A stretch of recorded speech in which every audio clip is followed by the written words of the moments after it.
Nós estamos, desde ontem, tratando da segunda epístola de Paulo a Timóteo.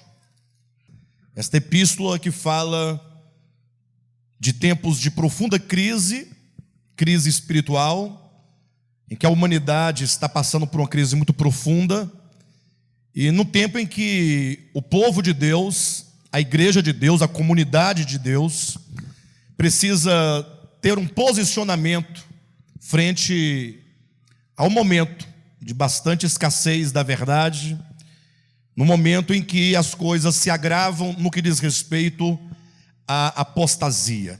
Hoje eu quero compartilhar com vocês mais um dos aspectos tratados em 2 Timóteo. Quero falar acerca do perigo da apostasia e dos seus efeitos sobre o homem. Quando nós falamos de apostasia, estamos utilizando um termo nas Escrituras, em que aponta profeticamente para um tempo em que a humanidade estaria cada vez mais distante de Deus, em que a humanidade, em razão do seu afastamento do Criador, e quando nós falamos de afastamento do Criador, nós estamos falando não de um afastamento geográfico, porque infelizmente, em razão da falta de instrução espiritual, acontece que, sobretudo o homem do Ocidente, desse lado de cá do mundo, não raras vezes entende que Deus é uma questão geográfica. Por exemplo, há pessoas que entendem que vão encontrar Deus em algum lugar sagrado. Por isso que tem muitos lugares de peregrinação. Pessoas que vão até a terra santa de Israel, outros vão a um país determinado, a um outro país, a uma cidade. Alguns que procuram a Deus num templo físico feito por mãos humanas. Inclusive essa canção última que acabamos de cantar, que pergunta onde está Deus, e a canção, embora ela diga está lá fora, mas isso é apenas uma figura de linguagem, O fato é que Deus, Ele não somente enche todas as coisas, porque todo o universo existe em Deus, como Deus habita todos os homens. A quintessência de todo ser humano, o mais íntimo de todos os homens é o próprio Deus.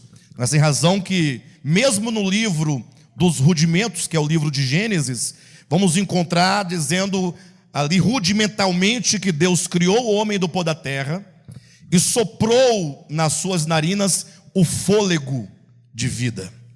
Isso deve nos impressionar, no sentido de que se Deus sopra no homem o seu pneuma, ou que seja o ruá divino, que nós lemos o fôlego de vida, nós devemos entender que Deus sopra a sua própria essência para dentro do homem, e isso é usado, essa linguagem, para indicar que o homem tem Deus como essência dentro do seu ser.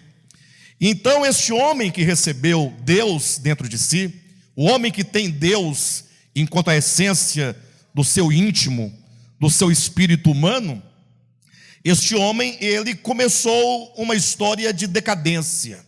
Num dado momento, nós vamos encontrar no registro bíblico que o homem começa a tomar para si um caminho de distanciamento do Criador. Repito, não um distanciamento físico, mas um distanciamento no coração. O abandono a Deus não se dá porque alguém simplesmente deixa de ir a este ou aquele lugar. É possível que mesmo dentro dos templos, e mesmo em terra sagrada, em lugares dito, chamado de sagrado, haja milhares e milhares de pessoas que estejam longe de Deus no seu coração estejam longe de Deus na sua consciência. E acontece que quanto mais o homem vai se afastando de Deus, mais o seu coração vai se degradando, mais o seu coração vai se depravando. A parábola do filho pródigo, contada por Jesus Cristo em Lucas capítulo 15, ilustra muito bem essa questão. A construção da parábola mostra que o filho mais moço, e logo aí essa expressão filho mais moço já implica um estado de imaturidade, né? Indicando talvez uma adolescência inconsequente. Diz que ele sai da casa do pai e vai para uma terra distante. Então você fica imaginando cada passo que esse jovem foi dando, saindo da casa do pai e indo para esse lugar que a Bíblia chama tão somente de terra distante. A cada passo em direção a esse lugar distante, entenda esses passos e este lugar distante metaforicamente como um afastamento que acontece dentro do homem. Esse jovem foi se corrompendo, foi se degradando, e a história nos mostra que ele chegou a um estágio de tamanha degradação que é ilustrado ele estando numa terra distante, trabalhando para um estrangeiro, numa fazenda, cuidando de porcos e desejando comer da comida dos porcos, e isso não lhe era permitido, mostrando a condição deste coração que um dia deixou a casa do pai, no sentido desse afastamento. E portanto a escritura neotestamentária, ou seja, o Novo Testamento, aponta profeticamente para os últimos dias. Inclusive em 2 Timóteo, o apóstolo Paulo, no capítulo 3, falaremos disso amanhã de manhã, ele profetiza estes últimos dias, dizendo que os últimos dias seriam tempos difíceis. Alguém pode dizer assim: não, mas sempre nós tivemos tempos difíceis, sempre o homem viveu em tempos de dificuldade, sobretudo desse afastamento de Deus. Mas quando nós lemos não somente a Escritura, mas lemos também a história do homem sobre a terra, o que nós vamos encontrar? Que o afastamento do homem, na medida em que ele vai aumentando, o homem vai cada vez se tornando pior. Então a Escritura aponta para um tempo profético, chamado de últimos dias, em que os homens seriam afetados profundamente no seu coração, na sua alma, pelo abandono de Deus, pelo pecado, a ponto de os homens se tornarem pessoas más, perversas, pessoas cruéis. E Paulo, quando escreve 2 Timóteo, nós falamos disso ontem aos irmãos, ele escreve dentro de um determinado contexto. Não somente o contexto da sua prisão, o contexto em que ele estava preso, o contexto em que ele já sabia, por revelação de Deus, que os seus dias estavam contados, que ele morreria. Não somente um contexto de abandono que ele sofreu por parte dos seus principais cooperadores, mas sobretudo porque Paulo vislumbrava esse período de apostasia que se aproximava. E Paulo então entende que era preciso que algumas pessoas se levantassem nesse período de treva, nesse período de apostasia, para servir de testemunho de Deus ao mundo. Lembram que Jesus declarou certa vez aos seus discípulos, dizendo: vós sois a luz do mundo? Sim ou não? Sim ou não, pessoal? Vocês já leram essa passagem? Mateus capítulo 5, versículo 14, 15 e 16. No versículo 13, Jesus também diz: vós sois o sal da terra. Ali Jesus faz referência àqueles que, ouvindo a voz do Pai, por meio do seu Filho, se dispõem a ser o seu discípulo, e na qualidade de discípulo se torna, portanto, um referencial. Ser luz do mundo é ser uma referência, é ser alguém que pode servir de referência para outros que estão em trevas. Ser o sal da terra é ser alguém que influencia onde ela vive, ali onde ela mora, ela pode influenciar outras pessoas. Então o contexto de apostasia, em que Paulo já vislumbrava, e em razão da sua morte, então ele escreve a segunda epístola de Paulo, a segunda epístola a Timóteo, para então fazer desta epístola, fazer de suas palavras, fazer do seu encargo, como se fosse um antídoto contra a apostasia. Porque imagine que a apostasia, fatalmente, ela virá sobre o mundo. Mas imagine se aqueles que são, ou que deveriam ser, o referencial de Deus, aqueles que devem servir de sal da terra, para preservar a terra dessa corrupção, dessa apostasia, se esses próprios que se dizem seguidores de Cristo também se apostatarem. E aí então tudo estaria o quê? Tudo estaria teoricamente perdido. Então Paulo escreve essa epístola a Timóteo como que para imunizar Timóteo, primeiramente imunizar Timóteo, para que Timóteo, uma vez imunizado, inoculado com a palavra de Deus, ele pudesse ter o coração guardado dos enganos, ter o coração guardado dos sofismas, ter o coração guardado da apostasia. E então agora Timóteo poderia, uma vez imunizado, poderia ajudar outros a também serem imunizados com a verdade divina, para não serem contaminados, para que agora esse grupo de pessoas imunizadas pela verdade de Deus pudesse ajudar a outras pessoas, e assim a igreja ir produzindo um efeito de cura, um efeito de libertação para a humanidade.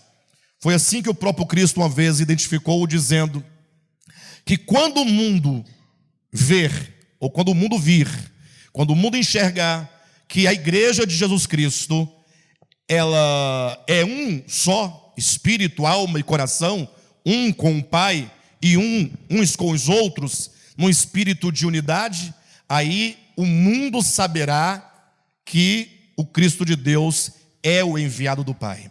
Então, não raras vezes, nós vamos encontrar cristãos evangélicos com profundo desejo de pregar o evangelho. Vocês já viram, por exemplo, que as igrejas elas investem pesadamente, não somente em publicidade, em propaganda, mas sobretudo num proselitismo de querer ganhar pessoas para suas igrejas? Isso acontece muito ou não? Ocorre um proselitismo, tentando ganhar pessoas e usando de vários métodos para conquistar pessoas, e ocorre que essas pessoas não sabem, ou se sabem, se esquecem que a maior pregação é a nossa própria conversão. Quando alguém, mesmo sem dizer palavra alguma, ela se coloca como luz do mundo, e ela existe onde ela ali trabalha, onde ela mora, como sal da terra, ela tem um poder profundo de influenciar pessoas, de ganhar pessoas com o seu próprio testemunho. Então, Jesus diz que quando o mundo vir que nós somos um, ou seja, nós sendo aqueles que primeiramente experimentaram a salvação de Deus. Quando eu me refiro de salvação, não estou aqui falando de igreja evangélica, não estou aqui falando de cristianismo, exatamente. Eu me refiro a uma obra de Deus que Deus realiza em todos os tempos e em todos os lugares, que é uma obra de trazer o homem de volta para o eixo e para o centro da sua vontade, da vontade divina. O problema é que os homens, eles querem servir a Deus, mas não poucas vezes deixam de olhar para dentro do seu próprio coração e saber que aqui dentro de mim, dentro do meu coração, é que ocorre a conversão. Assim como, por exemplo, João Batista pregou, Malaquias também profetizou, dizendo que a voz profética de Deus, o ministério profético, é aquele que anuncia que Deus há de endireitar as veredas do coração dos homens, que vai aplanar nessas veredas, é que vai nivelar todos os montes, é que vai deixar a terra plana, abrindo o caminho para Deus, mas não é um caminho para que ele venha à terra, é um caminho para que ele entre, entenda novamente, metaforicamente, no coração do homem, para que haja esse habitar divino, para que o homem seja curado, para que o homem então possa encontrar a razão da sua existência. Então essa carta de Paulo a Timóteo, a última de suas epístolas, ela serve como esse antídoto.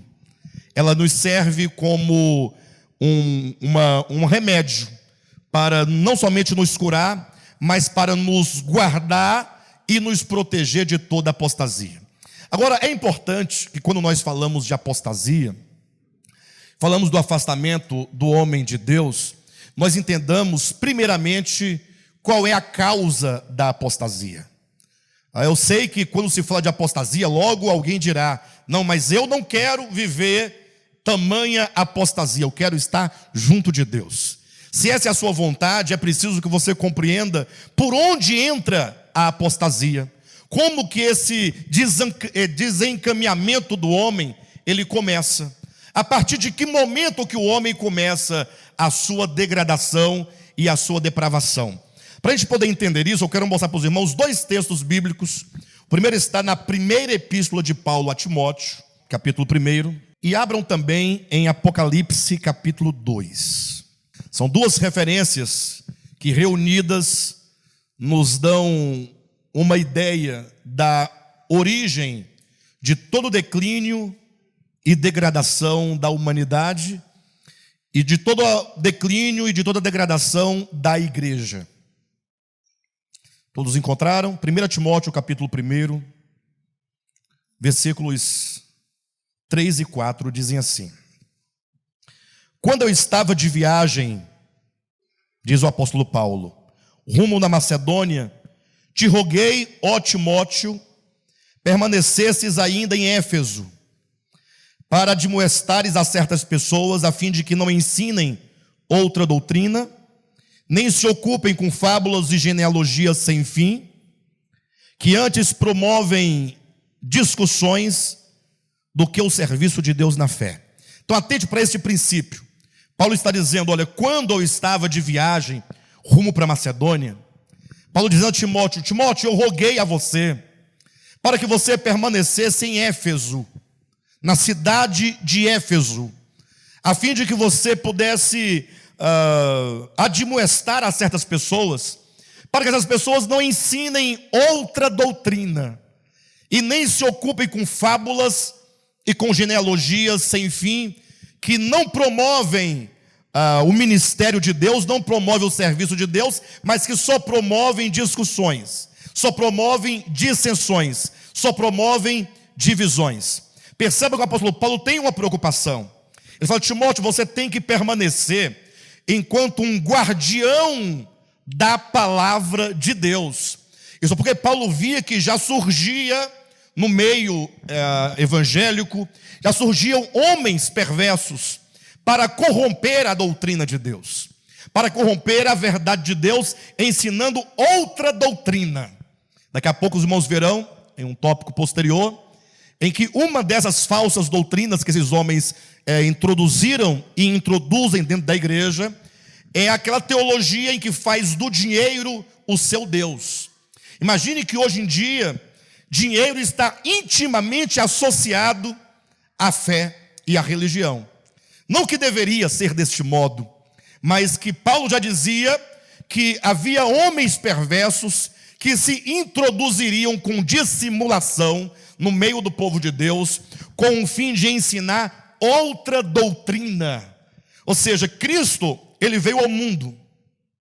O Cristo de Deus se fez carne, se fez homem. E para você poder tirar toda a sua dúvida, eu te peço que você, ao longo da semana, aí daí para frente, você leia os evangelhos, leia Mateus, leia Marcos, leia Lucas, leia João. Não leia com olhar evangélico, não, do sistema evangélico. Leia com olhar natural, leia com seus próprios olhos, ouvindo as palavras de Jesus Cristo.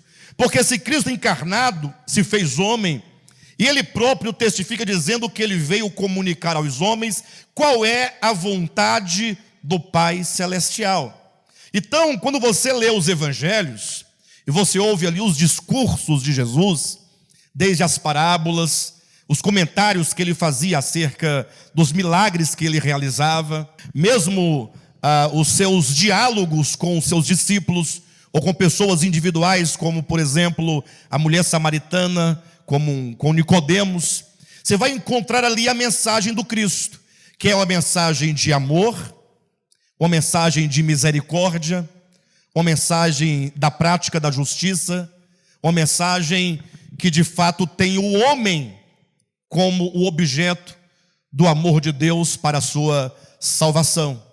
Mas Timóteo está dizendo Paulo está dizendo a Timóteo que muitos homens haveriam de querer ensinar outra doutrina, que não é a doutrina do Cristo, que não é a doutrina que o Cristo de Deus trouxe ao mundo. Ele diz, Timóteo, portanto, aí tem um detalhe no versículo que lemos, fica em Éfeso para que em Éfeso você possa começar a coibir, começar a impedir que se propague essa apostasia, que se propague a mensagem de outro evangelho que não seja o evangelho de Jesus Cristo. Não permita, diz o apóstolo Paulo a Timóteo, que a igreja se envolva com fábulas e com genealogias, porque uma outra doutrina que não é a doutrina de Jesus Cristo, fábulas e genealogias são quaisquer assuntos que não dizem respeito ao evangelho, seja a promoção de qualquer coisa que não seja o evangelho de Jesus Cristo. Essas coisas todas não promovem o serviço de Deus que é realizado na fé, não promovem a vontade de Deus, ou seja, não cura o homem.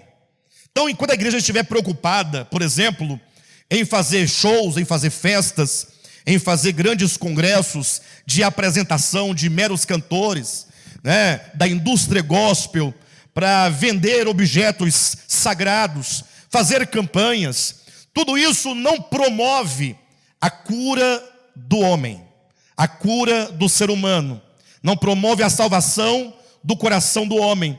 Então Paulo está dizendo, Timóteo, você vai começar em Éfeso. Éfeso é o ponto de partida onde você vai começar a impedir que a apostasia possa surgir e possa nascer. E talvez alguém diga assim, mas qual o motivo porque Paulo colocaria Timóteo em Éfeso e não em Corinto? Porque Corinto talvez seria uma cidade, culturalmente falando, socialmente falando, muito mais decaída do que Éfeso. Corinto era uma cidade altamente perversa. Mas quando Paulo diz, fica em Éfeso, certamente Paulo tem aqui um senso profético de identificar, não que Éfeso, geograficamente, seja o epicentro da apostasia, mas que Éfeso vai assumir uma posição simbólica do surgimento da apostasia. Éfeso vai apenas representar o começo da apostasia. E por que Éfeso viria a representar? Porque em Apocalipse, precisa abrir Apocalipse capítulos 2 e capítulo 3, vocês vão encontrar aí 7 cartas escritas a 7 igrejas da Ásia Menor. Capítulo 2 tem a primeira carta à igreja de Éfeso. E no capítulo 3, versículo 14, tem a última carta à igreja de Laodiceia. Então as 7 igrejas de Apocalipse 2 e 3, Éfeso, Esmirna, Pérgamo, Tiatira, Sardes, Filadélfia e Laodiceia, o número 7 é um número completo. E portanto essas 7 igrejas, elas representam a totalidade da igreja, assim como representa a igreja de Jesus Cristo ao longo de toda a dispensação da igreja, ao longo de toda a sua história. Então Éfeso, por ser a primeira carta, ela implica, portanto, o princípio da igreja. E Laodiceia representa o final da história da igreja.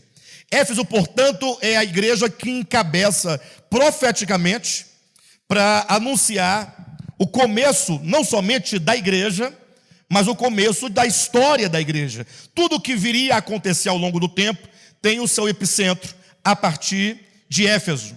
E no capítulo 2, veja na sua Bíblia, de Apocalipse, versículo 4, olha o que o próprio Jesus Cristo, nesta carta, ele diz à igreja de Éfeso: tenho, porém, contra ti que abandonaste o teu primeiro amor. Está na sua Bíblia? Então imagine que logo no princípio, no primeiro século da era cristã, O próprio Jesus já disse à igreja, e aqui eu quero me dirigir a todos vocês, enquanto igreja de Jesus Cristo. Entenda que igreja de Jesus Cristo são todos os discípulos de Cristo. Todos que se propõem a servir a Cristo são igreja de Jesus Cristo. Então, pense que ele está dizendo assim: olha, tenho porém contra ti que abandonaste o teu primeiro amor.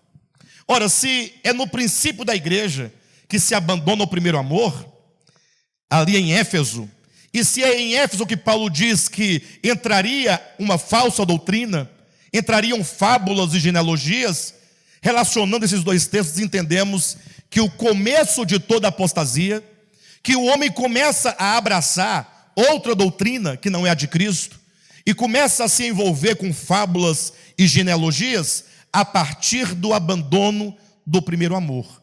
É quando o amor pelo Criador, é quando o amor por Cristo começa a ser suplantado por outras coisas, é que começa todo o processo de apostasia. Então, se vocês imaginarem, por exemplo, que simbolicamente a igreja apresenta a Bíblia apresenta a igreja como noiva de Cristo, não tem essa linguagem? Noiva de Cristo, e Cristo enquanto o noivo da igreja, ou seja, coloca uma figura ali de um noivo, de uma noiva, num relacionamento. Vocês que são casados podem falar muito melhor disso do que aqueles que ainda não são. Mas mesmo os solteiros também poderão ter a ideia do que estamos dizendo. Então imagine quando um homem, vou colocar ali o Lucas, digamos, começa um relacionamento com a Gabriele, né? Gabriele? Isabelle? Desculpe, é porque são tantos L's. Com a Isa, pronto, com a Isa, resolvido o problema. Mas ela ficou vermelha igual a camisa do Lucas, igual a blusa dela. O Lucas começa um relacionamento com a Isa, e eles então estão noivos. Pense comigo. O que garante a pureza e a integridade desse relacionamento? O que é que vai garantir? Não é o amor que um sente pelo outro? Sim ou não? Agora imagine que o Lucas fala assim: olha, Isa, eu vou fazer uma viagem, vou passar alguns anos fora, trabalhando para preparar o nosso casamento.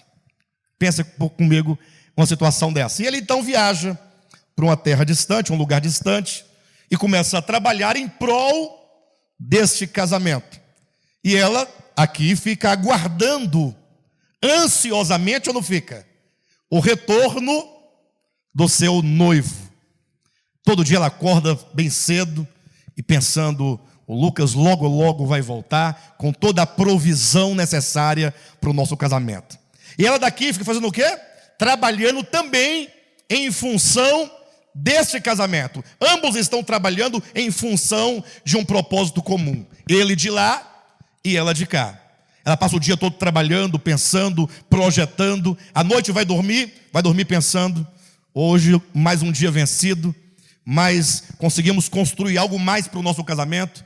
Eu vou dormir logo para amanhã, levantar cedo, para continuar trabalhando, porque o Lucas vai voltar e nós vamos nos casar.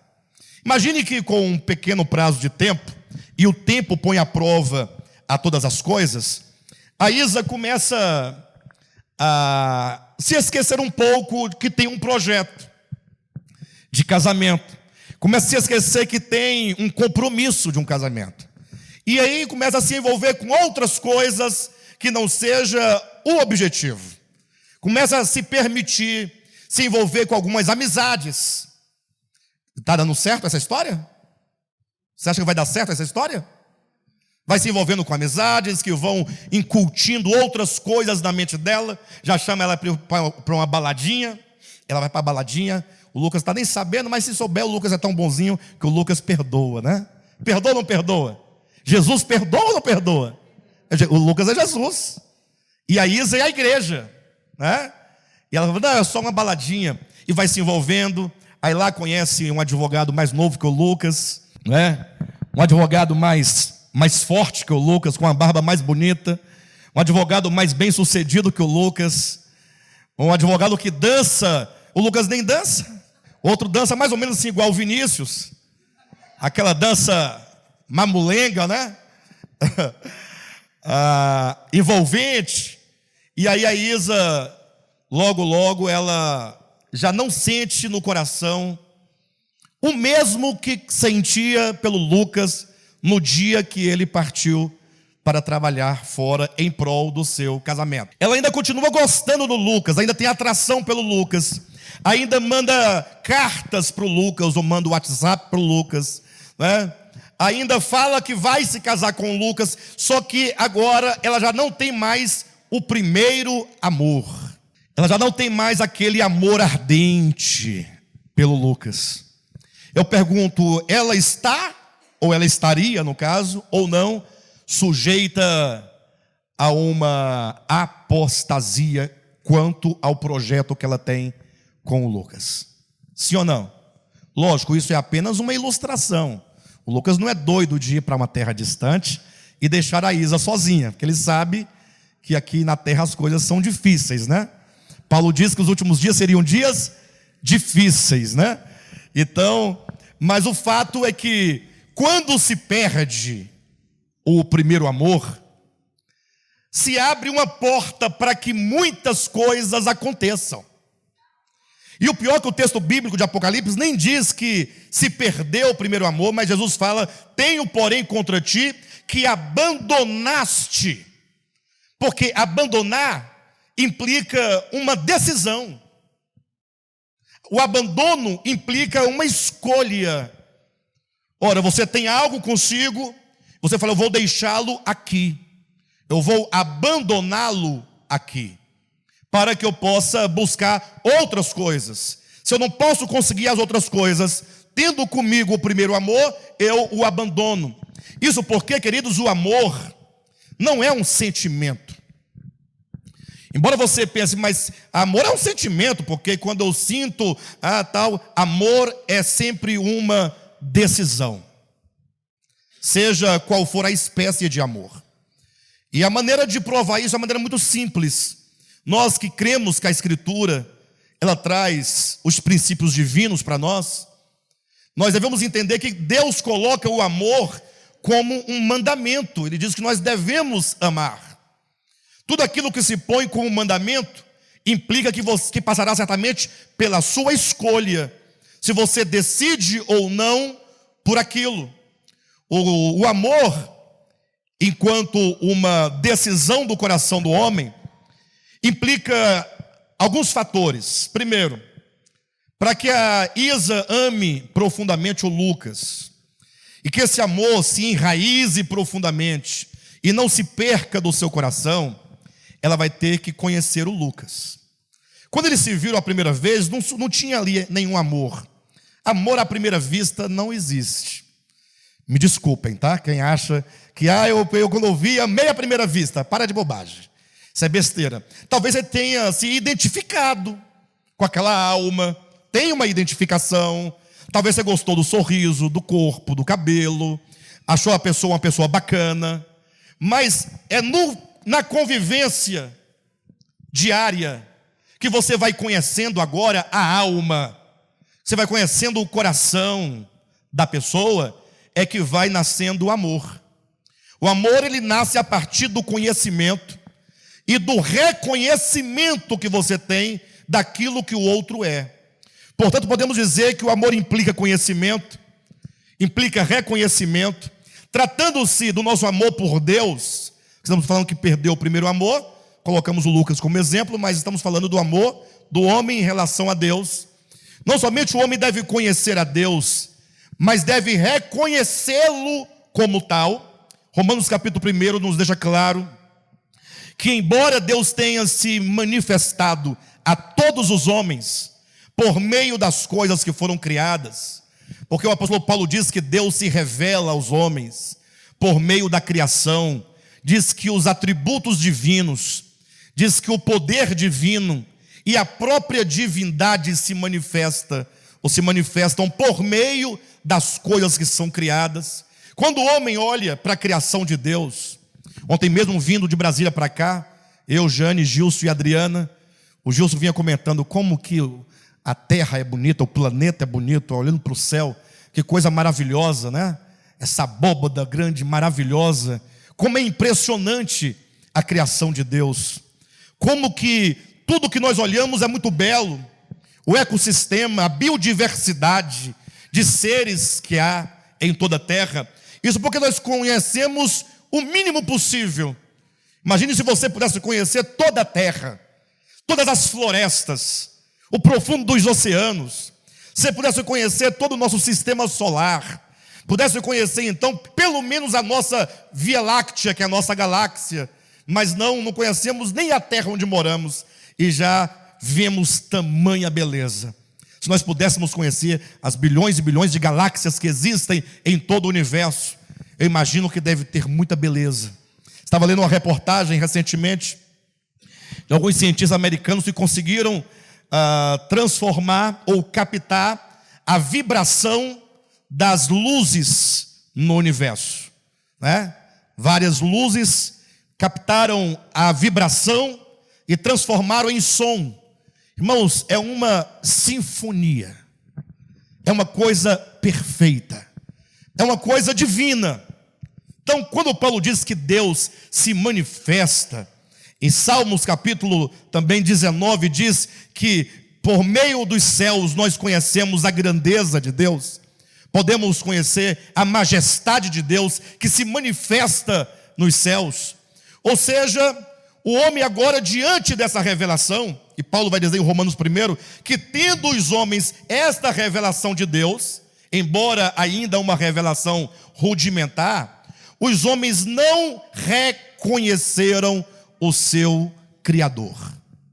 Então, para que você ame a Deus e recupere, caso você tenha perdido, ou que você possa cultivar em você o primeiro amor, deve começar pelo conhecimento de Deus. Conhecendo que Ele é causa e origem de todas as coisas. Não é uma questão de religião, é uma questão de coração. Não importa se você é cristão, evangélico, católico, não importa se você é de outra religião que não é o cristianismo, a Escritura fala de todos os homens.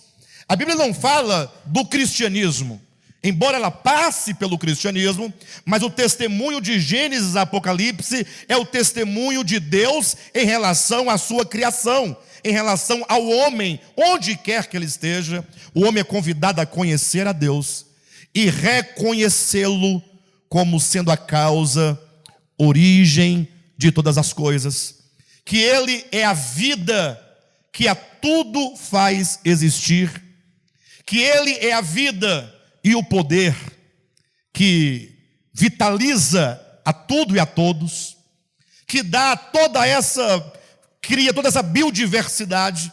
Ele é a vida que se manifesta de inúmeras maneiras. Ele é a própria beleza que faz que todas as coisas sejam belas. Ele é que dá o sabor. Quando o homem tem tal conhecimento, porque quando Deus se manifesta na criação, o homem vê, então ele tem o conhecimento. Quando ele reconhece, então agora o seu coração está dizendo: não somente eu sei, mas eu reconheço e eu confesso que Ele é o único Senhor. É a Ele a quem nós devemos as nossas ações de graças. Você tem o conhecimento de Deus, você segue ao reconhecimento do Criador, e agora você então começa a dar ações de graças e a adorá-lo como aquele que é digno de todas as coisas. Você conhece, você reconhece, você dá graças e você o adora. Isso será a manifestação no seu coração do que a Escritura chama de primeiro amor. Porque quando esse primeiro amor, que é o melhor amor, se perde, é quando tem aquela relação desgastante. É quando se diz de lábios, voltando ao exemplo do Lucas e da Isa, é quando a pessoa continua dizendo, ele vai voltar, o Lucas vai voltar, nós vamos nos casar. Mas você percebe no dia a dia que a Isa estaria totalmente envolvida com qualquer coisa, menos com o retorno do Lucas. Ou seja, perdeu-se aquele reconhecimento, perdeu aquele calor, perdeu aquela expectativa, perdeu aquela esperança, ainda que nos lábios continuem dizendo que aguarda pelo retorno do seu noivo. Então, esse primeiro amor, ele é a causa de toda a proteção, ou ele é a proteção do nosso coração. O homem que perde este amor, esse primeiro amor, esse melhor amor por Deus e pelo Criador, ele está sujeito ao afastamento. Não pense você que aquele jovem da parábola do filho pródigo, ele se afastou da casa do pai porque ele amava profundamente o pai. Não pense você. Entenda que quando o filho começa a maquinar a sua saída da casa do pai, antes mesmo de sair, quando já maquinava, talvez ele já olhasse para o seu pai com uma certa ojeriza. Já começava a olhar para o pai como um empecilho. Já olhava para o pai como um problema para ele. Como que ele pensasse, eu tenho que dar um jeito, porque nesta casa aqui não cabe eu e o meu pai. Então, como eu não posso mandar o meu pai embora da sua casa, eu irei embora da casa do meu pai. E ele vai então em busca de construir para si um lar que lhe seja próprio, que lhe seja particular, que não tenha um pai. Este coração, certamente, ele abandonou o amor se esfriou, o amor acabou.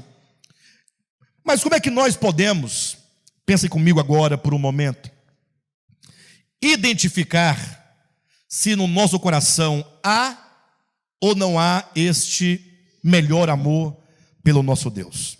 Digamos se eu perguntasse aqui nessa assembleia, quantos aqui amam ao Senhor, ao Criador, ao Redentor? Eu tenho certeza que todos, sem nenhuma exceção, a começar por mim, diria que ama a Deus. Sim ou não? Dificilmente alguém diria que não ama o Criador. Deve ter 2 ou 3 em toda a terra, que talvez nem saibam exatamente o que estão dizendo. Talvez sejam pessoas profundamente machucadas. Talvez a própria religião foi que fez com que essas pessoas ficassem assim, tão com falta de amor pelo Criador, e até vindo a duvidar do próprio ser divino. Mas no geral as pessoas todas diriam que amam a Deus. Se eu perguntasse aqui para o Gilson, eu diria que ama a Deus. O Márcio diria que ama a Deus. E nós precisamos de pensar este problema profundamente no nosso coração. Nós não podemos ouvir essa mensagem como quem ouve uma pregação numa igreja evangélica. Eu digo isso, me lembrei agora de um texto de Erasmo de Roterdã, um livro chamado O Elogio da Loucura. Não sei quantos já leram. Se não leu, pode ler, eu recomendo. Erasmo de Roterdã, O Elogio da Loucura. Ele cria uma ficção onde ele personifica a loucura. A loucura é uma pessoa. Imagine que ele toma a ideia de loucura e a personifica numa mulher. Essa mulher agora entra como que num palco, num palanque, como que num teatro, melhor dizendo, com um auditório muito grande. A loucura se põe diante do auditório e começa o seu discurso. Ela vai discursar acerca de si mesma, tecendo elogios acerca de si mesma. Lógico que todo o livro é uma grande ironia, ela vai estar ironizando com tudo aquilo que nós pensamos, aquilo que nós praticamos, ela vai estar escarnecendo de nós, te levando a uma reflexão oposta àquilo do que se diz. E ela começa o discurso dizendo assim: olha, se vocês quiserem saber, estou parafraseando, porque hoje me apresento com essa roupa assim tão inusitada, eu lhes farei saber, desde que vocês me escutem, mas me escutem com bastante atenção, mas não com a atenção que se costuma dar aos sermões sacros, às mensagens sacras. Eu quero que vocês me escutem com a mesma atenção que vocês dão aos charlatães, aos bobos e aos palhaços nas praças. Quem entendeu o que a loucura aqui quis dizer? Que o homem, ele é tendencioso a chegar numa praça qualquer e ali ter um charlatão ou ter um ilusionista, ou alguém contando uma piada, e a pessoa parar no ar livre, no sol quente, na hora do almoço. Só tem 1 hora de almoço, mas ele para, fica no sol quente e fica ali se dando e se doando com bastante atenção naquilo que acontece na praça. Todo mundo sabe que moeda não some. Moeda some? Moeda some no sentido de fazer desaparecer? Moeda fica invisível? Todo mundo sabe que não, mas o mágico o ilusionista, ele tem as mãos muito ligeiras e ele consegue esconder a moeda sem que você veja. Aí você sabe que ele escondeu, mas você fica extremamente admirado. Olha para o outro assim. Não, é ou não é? Você se envolve emocionalmente, afetivamente. A loucura não é besta, fala assim: eu quero esta atenção. Porque a atenção que se dá nos sermões, nas mensagens sacras, é a mesma atenção? Ou é aquela atenção desatenta? Né? Aí pega o celular, olha a hora. Quem está mais no fundo, às vezes vai para o zap rapidinho. Né? O que está acontecendo? Outros que ficam mais serenos, mais tranquilos, mas às vezes o pensamento está longe. O que eu vou fazer amanhã? Problema para resolver. Essa reunião não acaba logo. O pastor fala demais. Não estou entendendo nada. Lógico que você não está entendendo nada, porque você está longe. Você está numa missa de corpo presente. O corpo está ali. A alma está no Hades há muito tempo, para não dizer inferno, né? Bem, de todo modo, a loucura diz que quer que nós ouçamos com essa mesma intensidade como quem ouve os bobos na praça. E eu dizia, esse assunto de que estamos falando, do amor pelo Criador, deve ser pensado e refletido seriamente.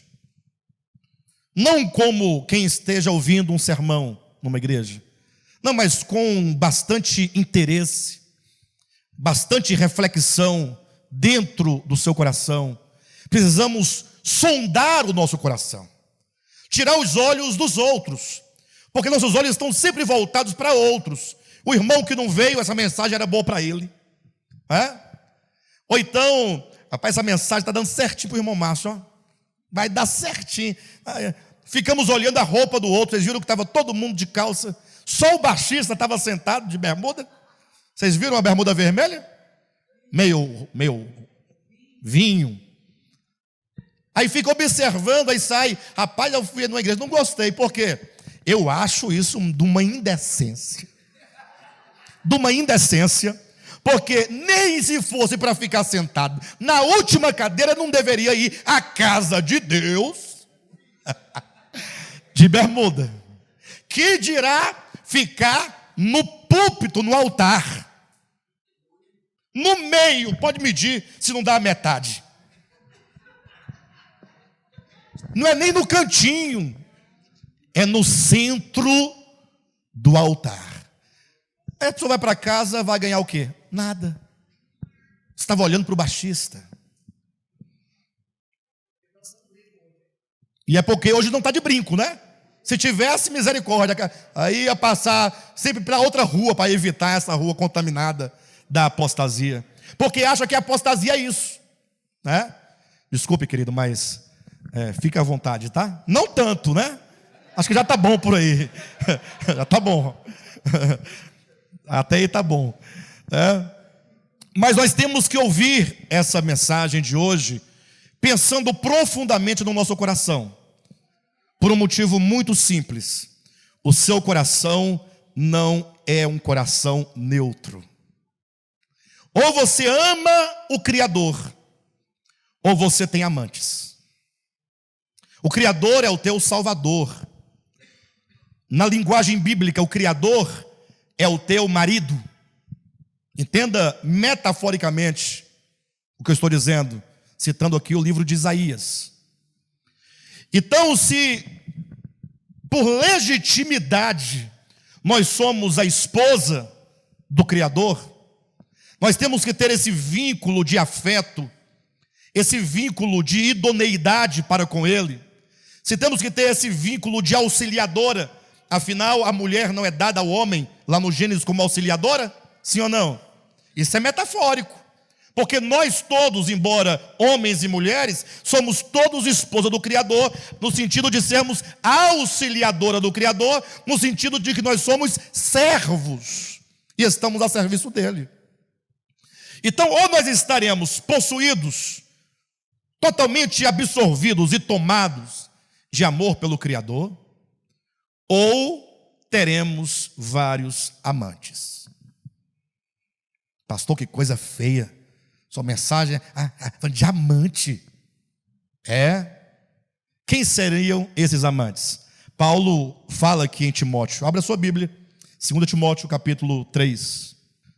Diz assim: sabe, porém, isto: nos últimos dias sobrevirão tempos difíceis, pois os homens serão egoístas. E aqui está a primeira amante, ou o primeiro amante do homem. Os homens serão egoístas. Pastor, eu não consigo ver essa relação que você está fazendo. Ora, eu pergunto, o que é ser egoísta, se não ser amante de si mesmo? O egoísta é aquele que ama a si mesmo. Mas nós não devemos amar a nós mesmos? Jesus, na ocasião, disse: olha, aquele que ama a seu pai, a sua mãe, ao seu filho, e essa lista você pode estender e colocar quantas coisas você quiser. Aquele que ama a si mesmo mais do que a mim, não pode ser o meu discípulo. Ou seja, nós devemos sim nos amar. Aquele que não tem amor próprio, como pode amar o outro? Como eu posso amar o outro, meu semelhante, se nem a mim mesmo eu me amo? Só que esse amor que eu sinto por mim, e que eu devo dedicar na mesma proporção ao meu próximo, não deve ser um amor que me coloque em primeiro plano no lugar de Deus da minha vida. O problema do egoísmo, que é o homem que é amante de si mesmo, é quando ele se põe como a causa última de todas as coisas. Ele é a razão de todas as coisas.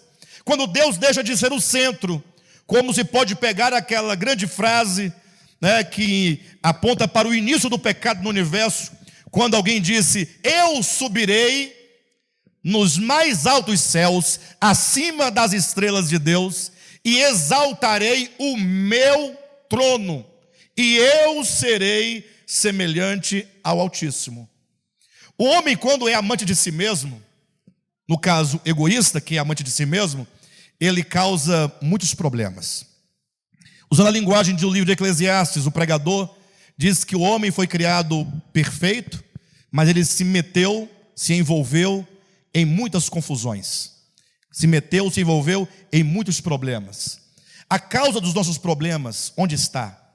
Se não no egoísmo humano. Eu estava falando essa semana com alguns irmãos, como que as coisas andam difíceis. Eu costumo geralmente, algumas manhãs, assistir alguns jornais, se bem que não está dando mais para assistir jornal, né, gente? Misericórdia. Como que o mundo está perverso. Como que os homens estão perversos. Todo tipo de perversidade, todo tipo de violência, a começar dentro dos lares. Eu pergunto, seriam não esses problemas todos da humanidade? O problema do egoísmo humano?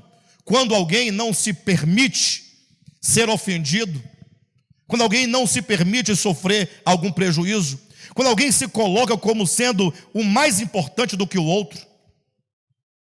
Então, quando o homem se torna amante de si mesmo, egoísta, isso é um sério e grave sinal da ausência do primeiro e melhor amor.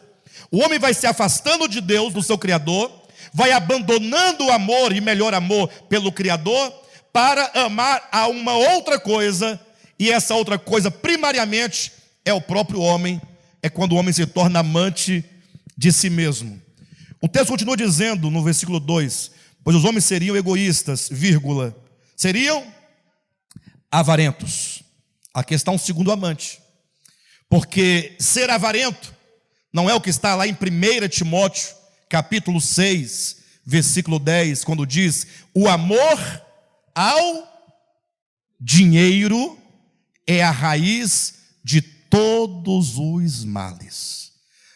Jesus também diz lá em Mateus capítulo 6: ninguém pode servir a dois senhores, ou ele servirá a Deus, ou ele servirá às riquezas. Então as riquezas, que é o Deus do homem avarento, é um amante deste homem, que abandonou o amor pelo Criador e agora tem o dinheiro por seu Deus. Vive em função do dinheiro. Gente, engraçado que Jesus conta uma parábola lá em Lucas, no capítulo 16, em que se declara nessa parábola que o dinheiro, esse dinheiro que nós usamos mesmo para comprar qualquer coisa aqui na terra, é uma riqueza de origem iníqua. Por que a Escritura chama o dinheiro de riqueza de origem iníqua? Senão que ele está não sinalizando que você o obteve com iniquidade, porque você pode obtê-lo com honestidade, trabalhando. Mas quando fala origem iníqua, fala daquilo que está por detrás toda essa divisão, desse sistema capitalista que envolve o homem em tantas coisas. Então, o dinheiro, ele é um mal necessário.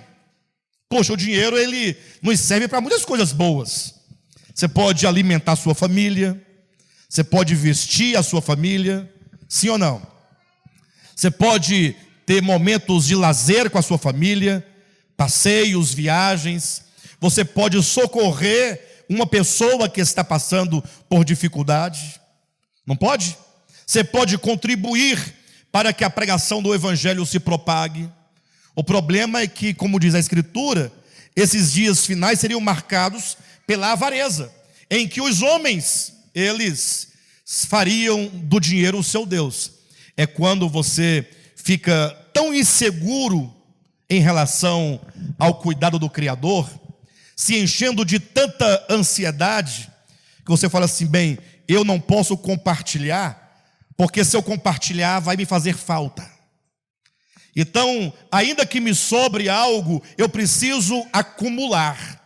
E o homem começa então a acumular riquezas. Primeiramente, o sonho dele é só comprar uma casinha. Mas se ele tiver uma casinha, agora ele quer reformar a casinha para que seja uma casa. Quando tiver aquela casa bacana, puxa, se eu pudesse comprar uma outra casa para alugar, olha, já era uma garantia para o futuro. Aí quando consegue a segunda casa, fala: pai, agora uma chacrinha caía bem, né? Poxa, só uma chacrinha com corregozinho passando lá no fundo, passar o final de semana, aí compra. Aí fala: agora nós temos que ter uma caminhoneta para poder ir para a fazenda. Como é que vai sem caminhonete? Tem jeito? Você vai colocar esse carro seu zero, esse H2O não, você vai colocar o HB20 para ir para a roça, Janaína? Não, estou perguntando. É lógico que não, vai acabar com a suspensão, o mato vai arranhar a porta, porque o carro tem a pintura daquela mais chique, mais cara, né? É o carro mais Então, vamos comprar o quê? Comprar uma caminhonete para poder ir. Aí quando compra a caminhonete, mas se nós comprássemos uma casa de praia, para poder evitar de ter que pagar hotel, ou seja, nunca o homem se sacia. Ele nunca estará pleno. Ele nunca vai falar assim: olha, agora eu estou em condições de compartilhar com quem precisa. Na verdade, saiba de um princípio: quanto mais eu tenho, menos o outro possui. Quanto mais eu acumulo, menos o outro tem. Porque nesse sistema capitalista, se cada um pegar uma fração igual do bolo, o bolo acaba. Sempre vai ter alguém que vai tirar menos para que o outro tenha mais. Então nós temos que pensar isso, porque infelizmente, quando nós lemos aqui o texto que Paulo diz: cuidado para que ninguém ensine outra doutrina, aí ele estava sinalizando ali em Éfeso o epicentro, o começo, a origem da degradação e da apostasia.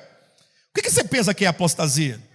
Pastor, eu não vejo apostasia nenhuma. Você não vê pessoas pregando a fé, pregando o nome de Deus para tirar o dinheiro do pobre,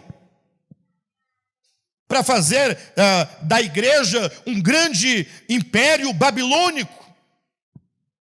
E enquanto o outro está lá, coitado, sofrendo.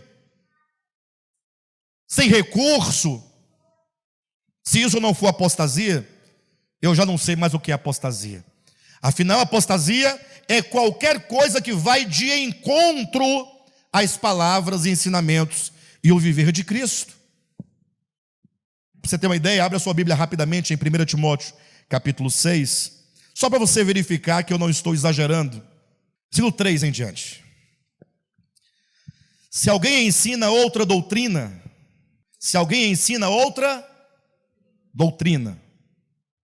e não concorda com as sãs palavras de nosso Senhor Jesus Cristo, essa pessoa, e com o ensino segundo a piedade, este é infatuado, nada entende, mas tem manias de questões e contendas de palavras, de que nasce inveja, provocação, difamações, suspeitas malignas, altercações sem fim, por homens cuja mente é pervertida e privados da verdade, supondo que a piedade é fonte de quê? Tais pessoas pensam que a vida piedosa, que a vida cristã, que a fé em Deus é fonte de quê? Está na sua Bíblia isso aí? Não, está ou não está?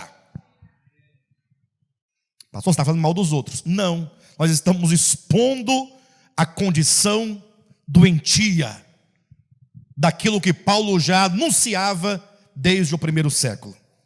Por homens cuja mente é pervertida, supondo que a piedade é fonte de lucro. Versículo 6. De fato, grande fonte de lucro é a piedade com o contentamento, porque nada temos trazido para o mundo, nem coisa alguma podemos levar dele. Tendo o sustento e com que nos vestir, estejamos contentes. Ora, os que querem ficar ricos caem em tentação e cilada, e em muitas concupiscências insensatas e perniciosas, as quais afogam os homens na ruína e na perdição. Porque o amor do dinheiro é raiz de todos os males, e alguns nessa cobiça se desviaram da fé, se apostataram da fé, e a si mesmos se atormentaram com muitas dores. Então há aqueles que são amantes de si mesmos, há os que são amantes do dinheiro. Esses são os sinais que falam de um coração que abandonou o primeiro amor. Capítulo 3 de 2 Timóteo, versículo 4, você vai encontrar expressamente, falando ainda desse tipo de coração, fala: traidores, atrevidos, enfatuados, mais amigos dos prazeres que amigos de Deus.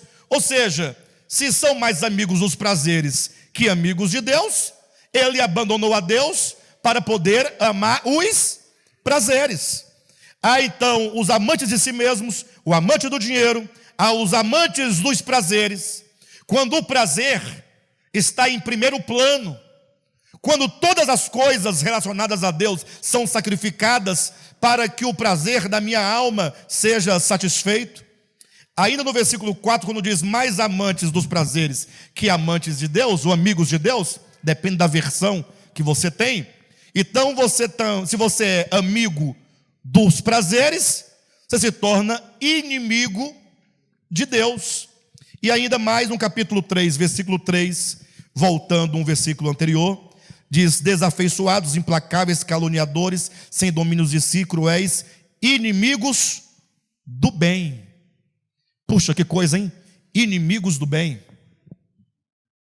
Talvez alguém diria, mas como alguém pode ser inimigo do bem? Queridos, é muito interessante essa questão, porque eu acho que os homens não se conhecem bem. Porque quantas vezes nós vemos pessoas se opondo a coisas tão boas, e às vezes se opõem a coisas boas tão somente porque tal pessoa assumiu para si uma ideologia. Pessoas tomadas por ideologias acabam se tornando inimigas do bem. Porque quando o bem vier, se não vier da sua ideologia, a pessoa não aceita. Imagina você que uma coisa boa é um jogo de futebol, por exemplo, não é? Poxa, eu acho bacana. Vão lá, os times se preparam, tal, às vezes pode até reunir pessoas de nacionalidades distintas. Ali o esporte é uma coisa bacana, envolve, tira jovens da rua, tal. Aí as pessoas vão para o estádio, ao invés de ali sorrirem, brincarem, terem um momento agradável, não, às vezes saem dali para se baterem uns nos outros, se agredirem uns aos outros, até para matar uns aos outros. Ou seja, aquilo que poderia ser bom se torna, não raras vezes, um mal. Então, os homens, eles teriam, tais características. Se perde o primeiro amor, se torna amantes de muitas coisas. Amantes de si mesmos, amantes do dinheiro, amantes dos prazeres, inimigos de Deus, inimigos do bem. Mas a grande novidade de 2 Timóteo é que, apesar de todo esse contexto de apostasia, Paulo ele vai indicar que sempre quando tem um momento de crise, sempre haverá um remanescente. O remanescente é quando muitos abandonam o primeiro amor, quando a apostasia se manifesta em grande parte da sociedade, da humanidade, mas alguns conseguiram ser preservados, alguns conseguiram ser guardados. E o grande apelo desta epístola é exatamente por isso. Você deseja ser um Timóteo? Essa é a grande questão. Você deseja, nesse tempo de crise, ser alguém que diz não aos prazeres, diz não a si mesmo, para que não se torne amante de si mesmo, diz não ao amor ao dinheiro. Você é alguém que fala assim, não, eu quero receber a palavra de Deus, para que ela seja dentro de mim um antídoto contra todos esses males. Eu quero estar totalmente inoculado para que eu seja guardado, para que eu possa agora contribuir para que outros semelhantemente possam também participar dessa mesma graça de sermos pessoas resgatadas, pessoas restauradas. Se nós lemos essa epístola, creio que os irmãos devem ter lido, Paulo cita não somente Timóteo, mas no capítulo 1, 16 ele fala de Onesíforo, no capítulo 4, versículo 11 ele fala de Lucas, 4:11 também ele fala de João Marcos, ou seja, ele fala de alguns que neste tempo de crise se mantiveram firmes. Alguns que não abandonaram. Ele diz, Lucas, só ele está comigo, ele não me abandonou. Onesíforo também não está comigo, mas ele também tem orado por mim. Ele é alguém que está sempre comigo, que me apoia, alguém que está na verdade, que permanece na verdade, ou seja, e Timóteo.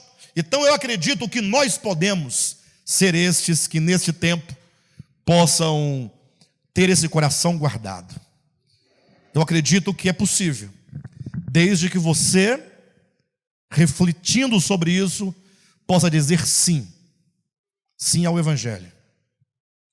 Não pense que alguma coisa acontecerá sem que passe pela sua vontade.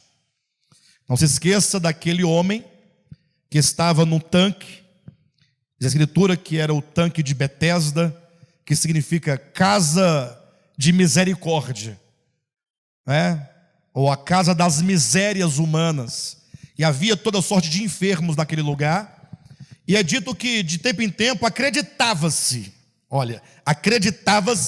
que um anjo descia e movia as águas, e o primeiro que caísse dentro do tanque seria curado da enfermidade que tivesse. E o texto é construído para mostrar um homem que estava ali há 38 anos, o que significa que podemos presumir que ele tenha passado a vida inteira ali, naquele tanque, esperando uma oportunidade, uma chance para ser curado. De repente entra Jesus naquele tanque, e ele olha para aquele homem ali sentado. Eu imagino, era um lugar úmido, porque era um lugar que tinha um tanque, tinha 5 pavimentos. Então, um lugar úmido, talvez mal cheiroso, um lugar mal tratado, mal cuidado. Aquele homem prostrado ali no chão, há tantos anos, deveria estar assado, quem sabe, todo ferido. Aí Jesus chega para ele e fala assim, queres ser curado? Olha a pergunta de Jesus. Aí tem um pregador aí, que ele gosta muito de ser engraçado, Então ele transforma a Escritura em vários momentos em piadas, né? Piada gospel, né? Vocês já ouviram falar disso? E aí ele brinca com esse texto dizendo assim: Jesus é a pessoa mais bem-humorada que existe, porque ele entra no tanque e pergunta para o homem se ele quer ser curado. É lógico que o homem quer ser curado. Isso é bom humor, mas na verdade não há nenhum bom humor nisso. Jesus está perguntando se o homem quer ser curado, porque infelizmente a cura, ela não raras vezes passa pela nossa vontade, e não poucas vezes o homem, ele não quer ser curado. Às vezes o homem, ele quer prosseguir. Então nós aprendemos com isso que você precisa ter o exercício da sua vontade. Eu quero ser um Timóteo, eu quero ser alguém que possa de fato e de verdade ser aquele de quem a Escritura dá testemunho. Eu vou poder desenvolver essa ideia só amanhã, o horário não me permite desenvolver. Gostaria de fazê-lo hoje, mas o tempo não vai dar. Ser aqueles de quem a Escritura diz que somos mestres fiéis, bons soldados, um atleta coroado, um lavrador que trabalha e um obreiro aprovado. Paulo coloca essas 5 ou 6, essas 5 características apresentando para Timóteo, dizendo: olha, você precisa ser esses aqui, ser como que um mestre fiel, como que um bom soldado, um atleta coroado, como um lavrador que trabalha, como um obreiro aprovado. Amanhã eu vou dar seguimento à nossa fala. Amanhã o tempo parece que é um pouquinho maior, e aí eu vou partir deste ponto, entrando então para o restante e final da ministração. Tá bom?